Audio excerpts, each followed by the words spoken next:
নদীর পারে কোন সাঁওতালি মেয়ে যায়, তার অঙ্গে অঙ্গে শোভা, তার রূপ মনোলোভা। হরিণী চাহনিতে সে জাদু করে যায়।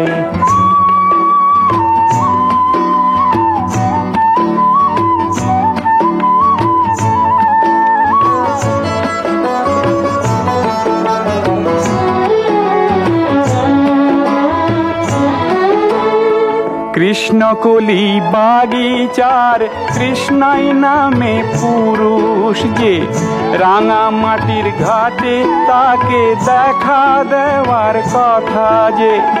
রাঙা রাঙা পাড়ের হলুদ রঙের শাড়ির আঁচল কামড়ে সে দূর পানে চায়।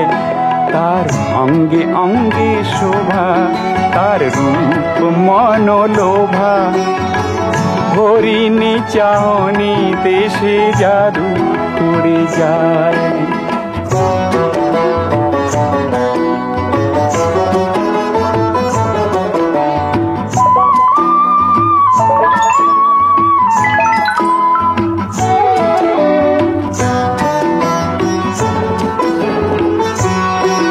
ঝির ঝির ঝির গাঙে গিয়ে সে কেন সাঁতারিল, ঝির ঝির ঝির গাঙে গিয়ে সে কেন সাঁতারিল। নিজের ছায়াকে নিজে জড়ায়ে ধরিল, কেন সাঁতারিল। কাজল আঁকা চোখেতে তার বিজলি খেলিল, ডুব সাঁতারে কৃষ্ণাই তার কাছেতে আসিল।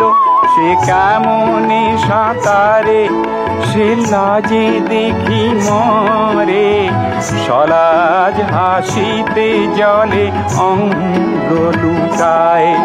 ও কৃষ্ণকলির কৃষ্ণাই তার মনের সোহাগ জানায়, ঝিলমিল ঝিলমিল জলে তাকে দুহাতে জড়ায়।